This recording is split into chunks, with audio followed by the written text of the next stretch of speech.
Fact or Fiction? Graz, we begin with you. The winner of the NFC West is Super Bowl bound. Fact or Fiction? I have to say fact. I was going to say it depends who it is, but whoever it is probably going to be the 1 seed in the conference, just the way it shakes out.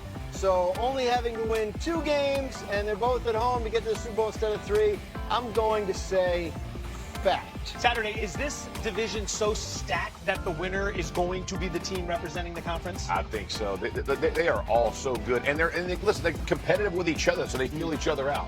Yeah, I like the way that this conference, or excuse me, this division has worked out. I do think the team that wins is going to be the team that goes on and represents that Super Bowl. 2 games is much more easier than 3 games to win. And all these teams are really good. The 49ers, less so, I think, than those other 2 teams. But I'm assuming the Rams win it, and the Rams get 2 home games, and they have an offense. How about that? The Rams have the least. Yeah, I am. But that Seahawks-Niners game at the end, that's for all the marbles. I just really want the Rams to win because they're better than the other 2 teams. All right, back to the game. J-Mac.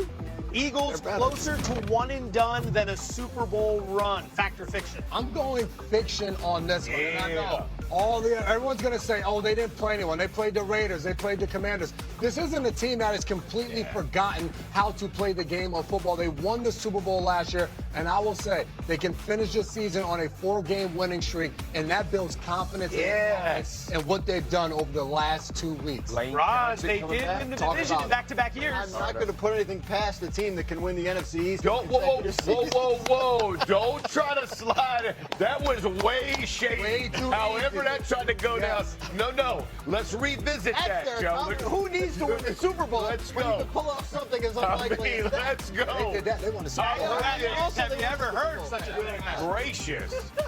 This Eagles team, I think most of us have more faith in this Eagles team than I think our attitudes project, in part because when we're evaluating this Eagles team, we compare them to last year's team, and they're not as good as that team. But then when you look at the rest of the field, it's like they have an incredible defense. They have an offense that's been there before, a quarterback who's been the MVP of the Super Bowl. They have two receivers that can't be guarded, an explosive running back. Like, they have the pieces. There's no reason why they get in the playoffs, they can't make a run. If they lose 1 and done, I would be shocked. They get back to the Super Bowl, I'd be a little bit surprised. I would be shocked, though. Saturday, back over to you. The Chicago Bears, a legitimate Super Bowl contender. Fact or Fiction? That's fact. They are. Wow. Listen, I'm going to say this. I was the onside kick, what, a 4% chance or a miracle, whatever it is. They still found a way to win. And here's the thing. They, similar to the Eagles last year, I'm not comparing the 2 teams, they lead the league in explosive runs. They got 63 of them.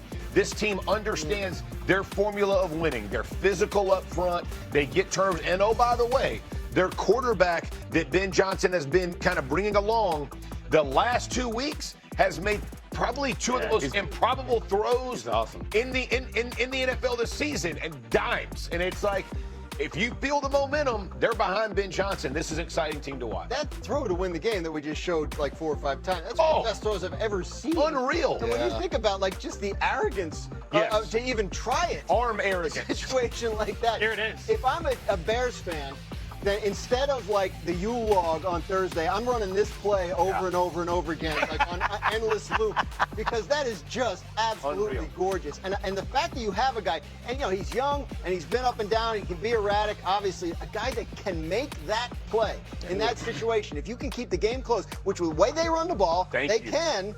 Then turnovers, everybody talks about it being lucky, they find ways.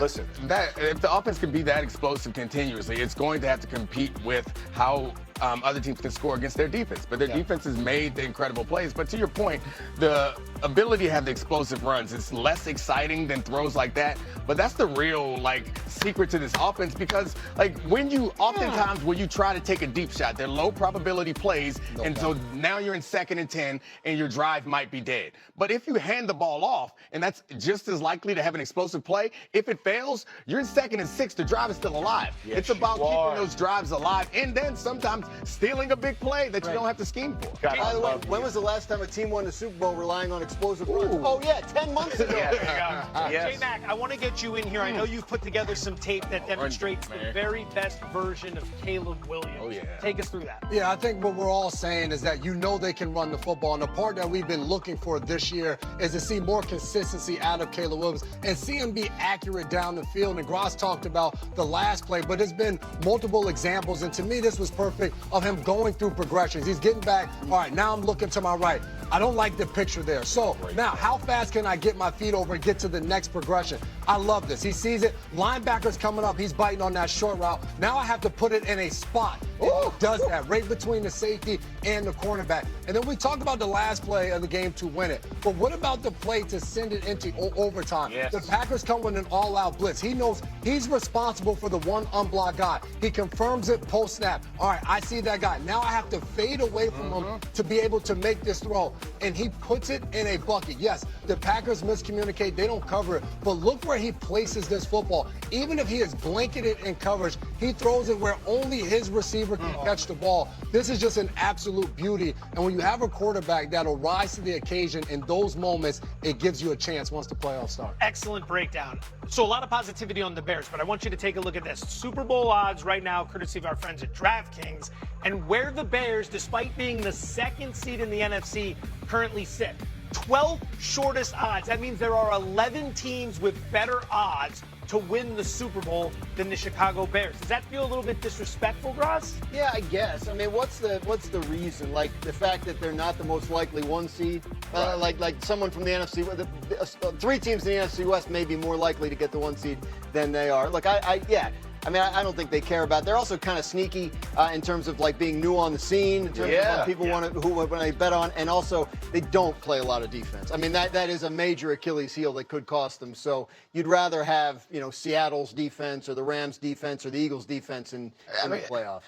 We've all brought up the defense over multiple weeks. I feel a little silly doing it, even though I understand that the turnovers are not something that you can always reproduce. They have so many forced fumbles and fumble recoveries, but I also feel like a fool because as a defensive player, that's all we talk about is can we create turnovers? Can we create turnovers? The problem with them is you don't trust them to get a stop. When you play a good team that's not going to make a mistake, the ball is going to bounce in the other direction sometimes. You might not get an opportunity. You might drop the one opportunity where an interception comes. Can you hold somebody to 9 yards when they need 10?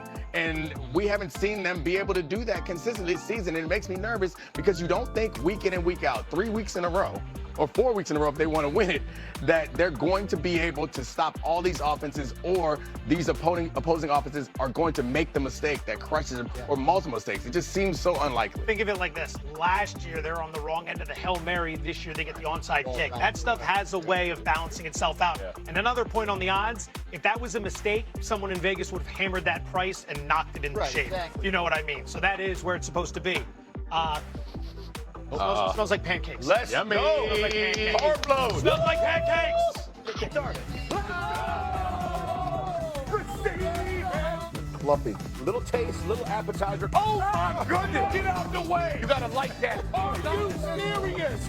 That is for real chin music. 1 Yeah! 2 10.